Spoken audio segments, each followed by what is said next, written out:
Hello and welcome to another episode of PodcastDX, the show that brings you interviews with people just like you, whose lives were forever changed by a medical diagnosis. I'm Jean Marie. I'm Ron. Welcome back, Ron. And I'm Lita. Haven't seen you in a while, since last year. Oh, you're the first one to use that joke this year.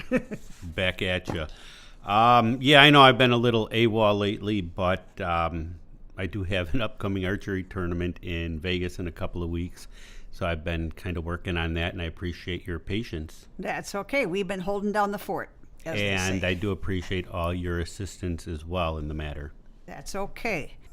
Well, I was just messing with you, but collectively we are the hosts of PodcastDX, and today's show we are going to talk amongst ourselves about radon.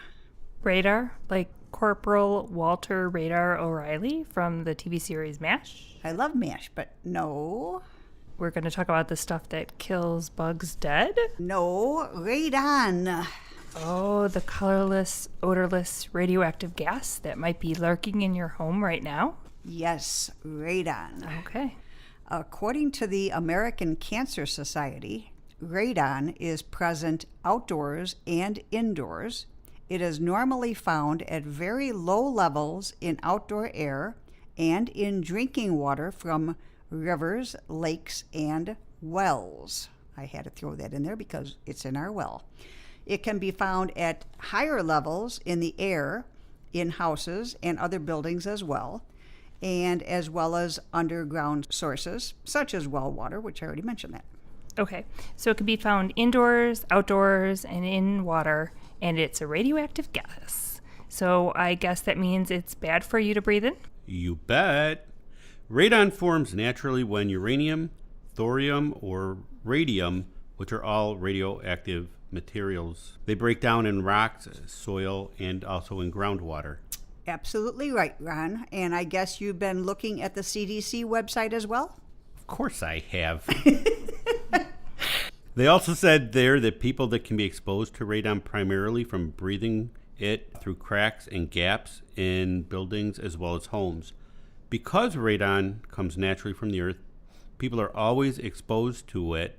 There are areas, however, that might have a higher concentration than others. And I know that we have a radon catchment system in our basement, and I wonder how the previous owners knew that this house had radon. Well, having your home tested is the only effective way to determine whether you or your family is at risk of high radon exposure. And before you ask, yes, I also got my info from the CDC. So can I ask, if you found radon here in your house, does that mean it's pretty common in this general area with all the homes? Yes. Yeah. Okay. I was looking at the map of radon data in the U.S., and it seems like the southern states have less of it than us here up north. The listeners at home, you can actually look up your own area on the CDC map to see if you are living in a high or a low radon area as well. And I should put a link for that map on our website. And it's always good to add quick links for our listeners. They might find it helpful. Now, let's talk a little bit why radon is harmful. Okay.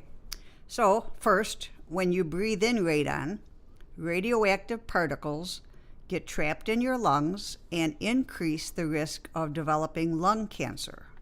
If you're a smoker, you're at a higher risk than those that don't smoke.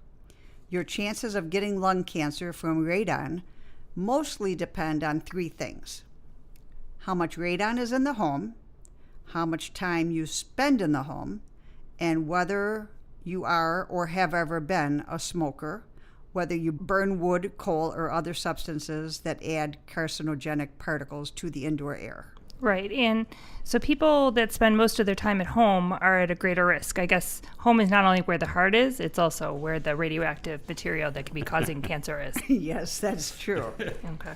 And every home should be tested, even if it has been built to be radon resistant. I found that 11 states require radon resistant features in new homes. 39 states and the District of Columbia have radon laws requiring mitigation and disclosure of radon levels in real estate transactions. And you may want to test your home both in the winter and in the summer. A study conducted by the Pennsylvania State University found that radon levels may be up to 10 times higher in the summer than in the winter.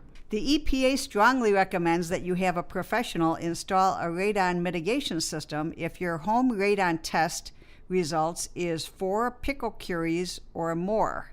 And if your home result is between 2 and 4 picocuries, I love that word, you should consider a radon mitigation system. All right. If nobody else is going to ask, I've got to ask, Lita, what is a picocurie? No idea. Gene? Well, it's a trillionth of a curie.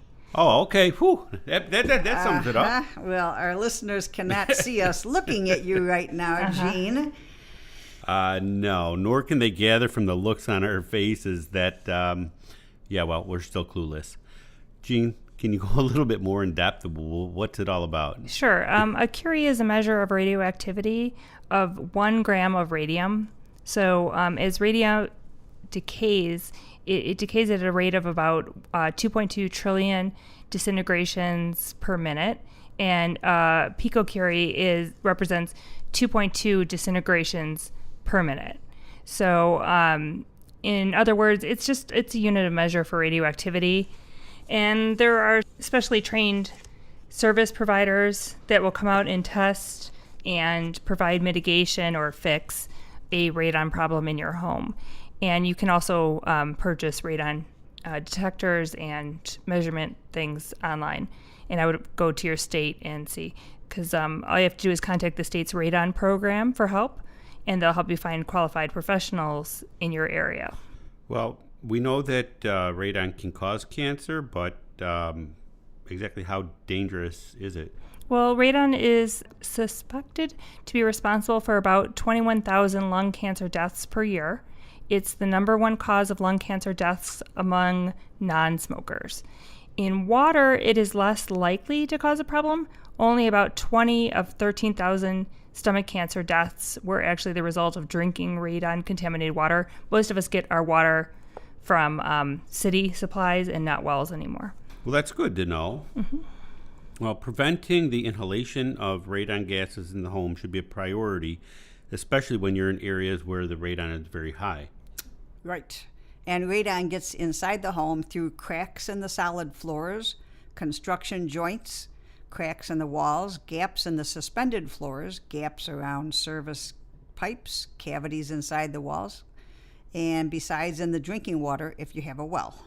And I know we have a charcoal filter as part of our water filtration system, and that must be there to remove the radon. Yep. And there are other ways to remove radon from the water. There are aeration devices which bubble air through the water in a contained system. The radon gas is then sent out into the atmosphere through an exterior exhaust fan. So that's how the radon is kept from harming you when it's in your well water. How can we remove radon from our homes? Well, it's not a do-it-yourself home repair. It is kind of a serious problem. So you should have a radon mitigation specialist, and I can at least tell you how they would do it. They would drill a hole in the home's foundation and install an exhaust fan that expels the gas from the house. A crucial element to the radon mitigation is that exhaust fan. The fan creates a suction in a pipe, and it draws the air out of the soil beneath the house.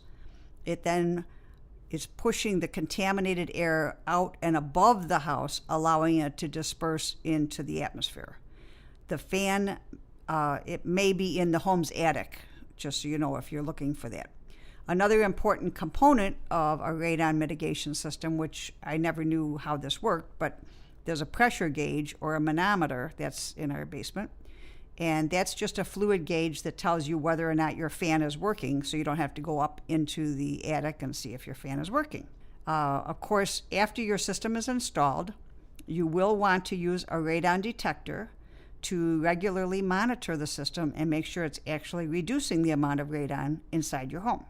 And I think we should double check that our radon detector is working and make sure it's plugged in and all's well there. I will add that to my to-do list. Yep. Good, because I was just going to remind you to do that. Yep, you're going to add that to your to-do list for the new year. You're going to add going to the gym for your to-do list for the new year.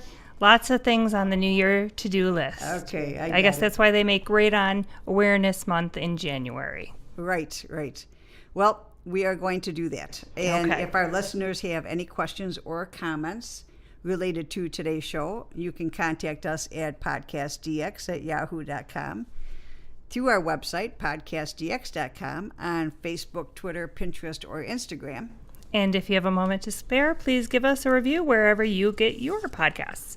And as always, keep in mind that this podcast is not intended to be a substitute for professional medical advice, diagnosis, or treatment. Always seek the advice of your physician or other qualified healthcare provider with any questions you may have regarding a medical condition or treatment, and before undertaking a new healthcare regime. Never disregard professional medical advice or delay in seeking it because of something you have heard on this podcast. Till next week.